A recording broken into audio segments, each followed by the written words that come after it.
Srimad Bhagavatam, Dashamaskandam, Chapter 31, Gopika Geetam, the Gopis' Songs of Separation.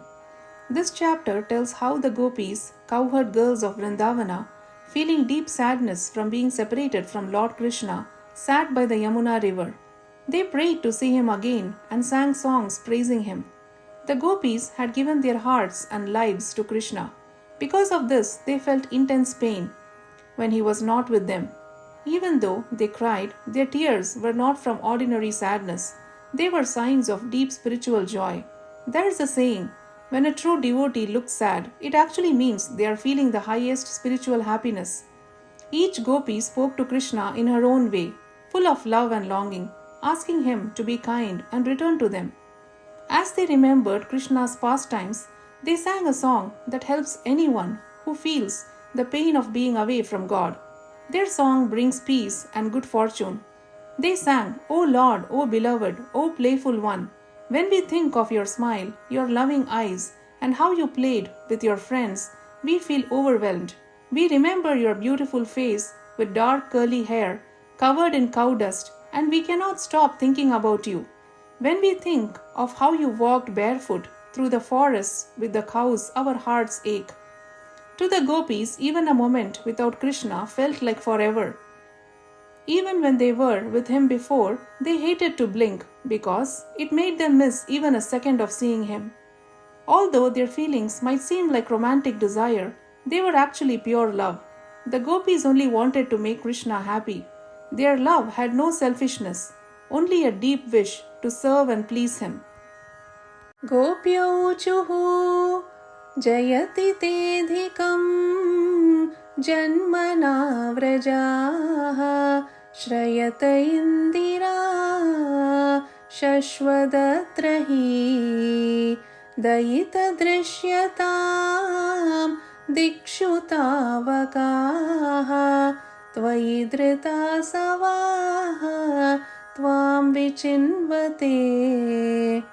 The gopis said, O dear one, because you were born in Vraja, this land has become very special and blessed.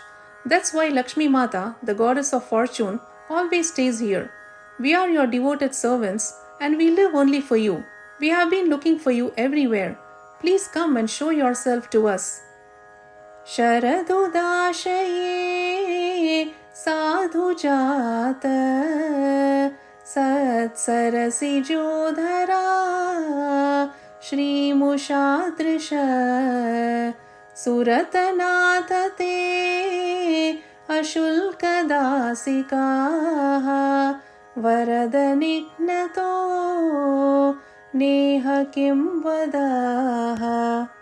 O loving Lord, your beautiful gaze is more stunning than the most perfect lotus in an autumn pond.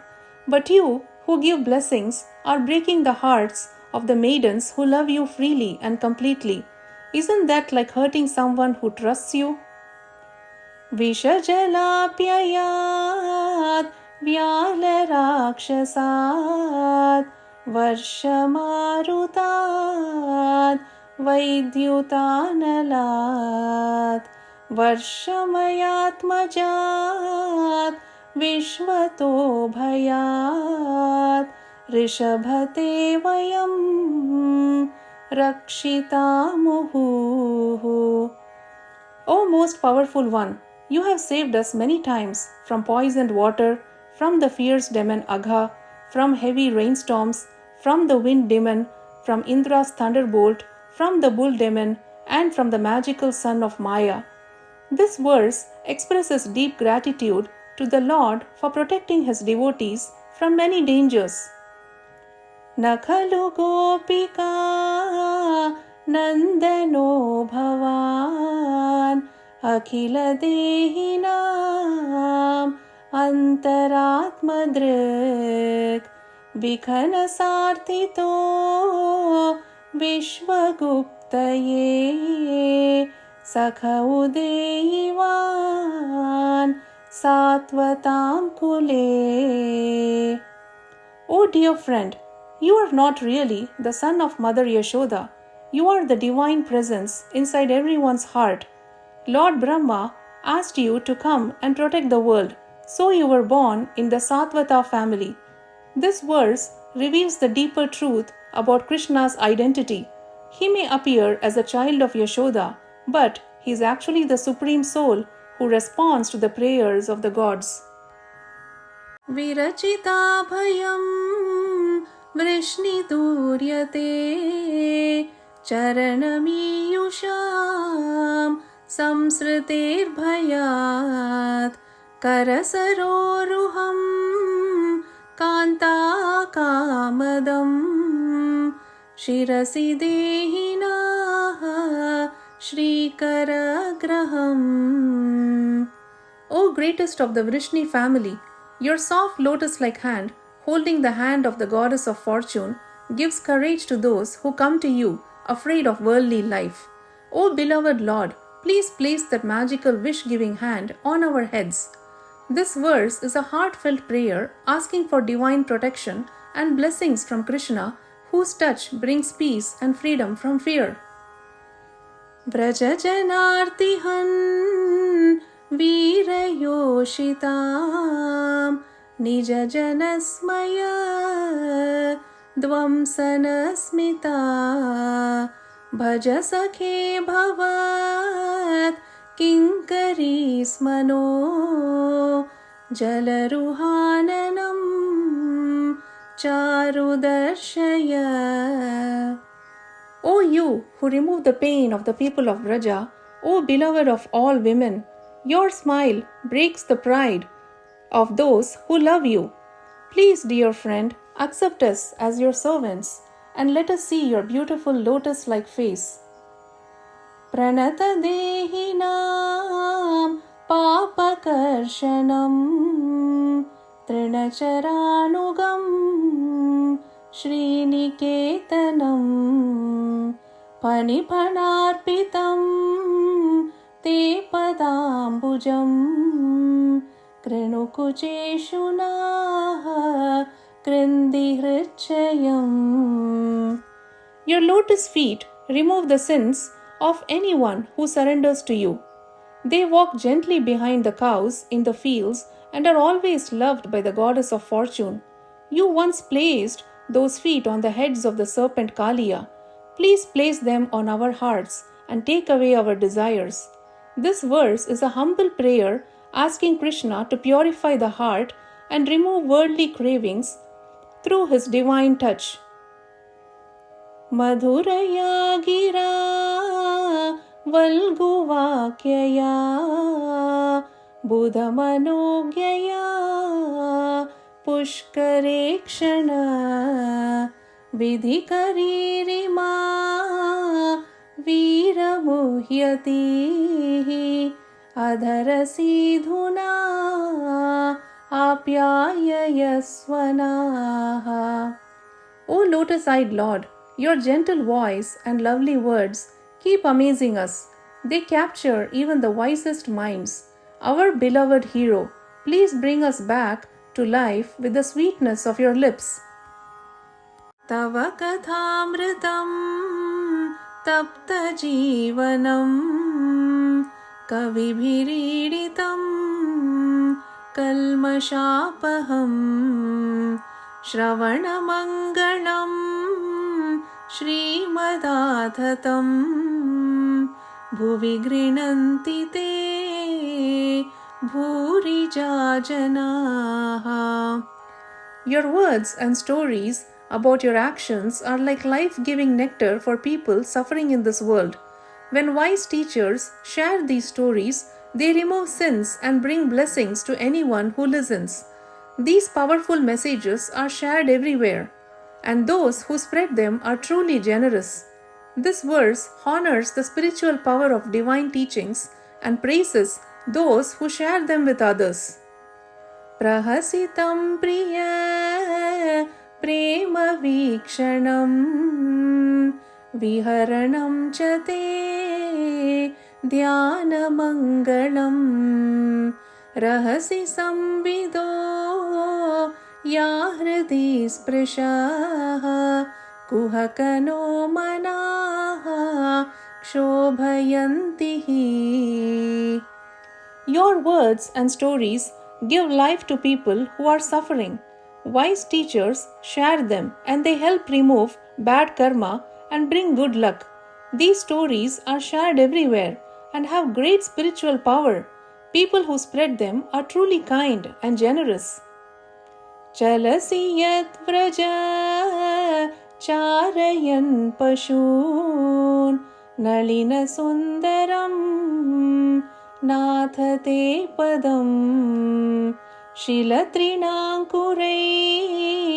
सीधतीति न कलिलतं मनः कान्तगच्छति. Dear Lord, dear beloved, when you go out from the village to take care of the cows, we feel worried. Your feet are more beautiful than lotus flowers, and we fear they might get hurt by sharp grains and rough grass. This verse expresses tender concern and love for Krishna, showing how deeply the devotees care for his well-being. Dina parikshye नीलकुन्तलैः वनरुहाननं बिभ्रदावृतं घनरजस्वलं दर्शयन्मुहुः मनसि न स्मरं वीरयच्छसि. At the end of the day, you show us your beautiful face like a lotus flower with dark blue hair and covered in dust. O beloved Lord, seeing you makes strong feelings rise in our hearts. Pranata kamadam padmajarchitam dharani mandanam dhyeyamapadi charana pankajam shantamam chate ramananastaneshu arpayadihan. Your lotus feet, worshipped by Lord Brahma, grant wishes to anyone who bows to them. They make the earth beautiful, bring deep joy, and are the best thing to think about in times of trouble. O beloved Lord, O remover of worries, please place those lotus feet on our hearts. This verse is a loving prayer asking for comfort, protection, and spiritual connection through Krishna's divine presence.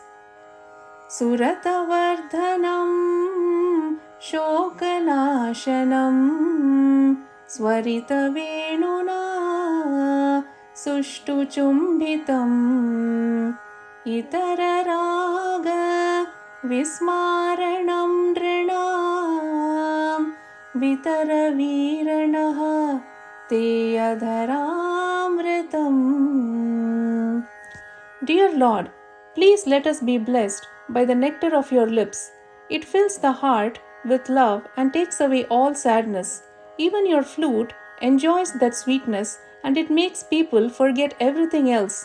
This verse expresses deep longing or Krishna's divine love, which brings peace and bliss beyond worldly attachments. Atati yad bhavan ahnikananam truti yugayate tvamapashyatam kutilakuntalam shrimukham chate jada udikshatam pakshmakridrisham.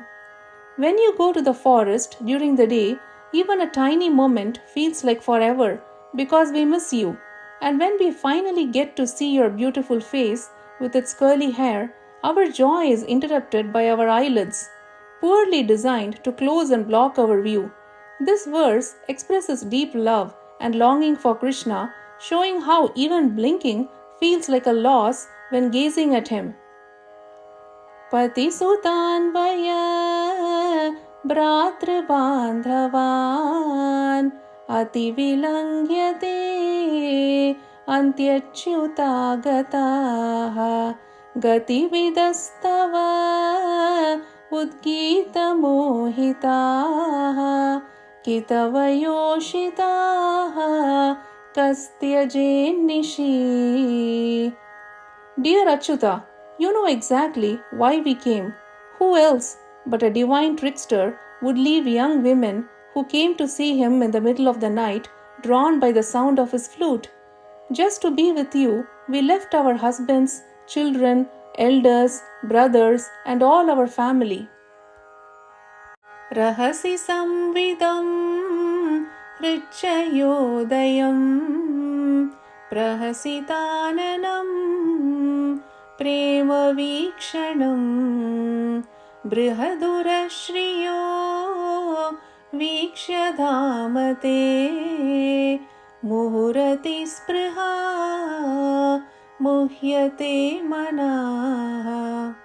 We often feel overwhelmed when we remember the private talks we had with you. Desire rises in our hearts as we think of your smiling face, your loving glances, and your broad chest, the resting place of Lakshmi Mata, the goddess of fortune. This makes us long for you deeply.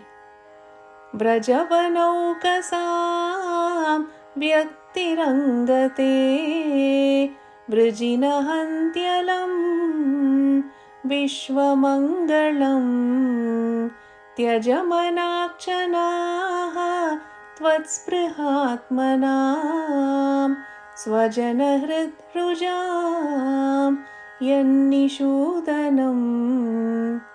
O beloved, your very presence brings peace and removes the sorrow of those living in the forests of Raja. Our hearts deeply desire to be with you. Please bless us with even a little of that special glance that heals the pain in the hearts of your devotees.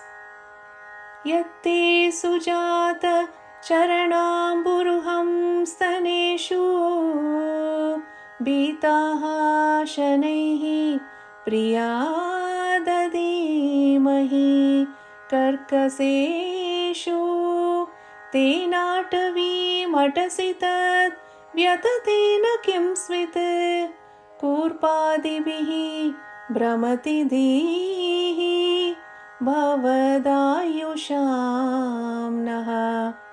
O dearest one, your feet are as soft as lotus petals. We place them carefully on our hearts, afraid even our touch might cause you pain. You are our very life. That's why we feel constant worry. What if your tender feet are hurt by sharp stones as you walk barefoot through the forest? Shri Shukha Uvacha Iti Gopyah Pragayantyah Pralapantyascha Chitradha Rurudu Suswaram Rajan Krishna Darshana Lalasa. Sage Shuka said, O King Parikshit, after singing and expressing their feelings in many sweet ways, the gopis began to cry loudly. They were filled with deep longing to see Lord Krishna. Tasamavirabhuchaurihi smayamanamukhambujah Pitambaradharasragvi Sakshan Manmada. Then Lord Krishna appeared before the gopis with a gentle smile on his lotus-like face. He wore a flower garland and a yellow cloth.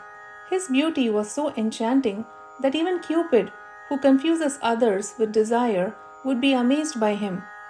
Gopika Jeevana Smaranam Govinda Govinda.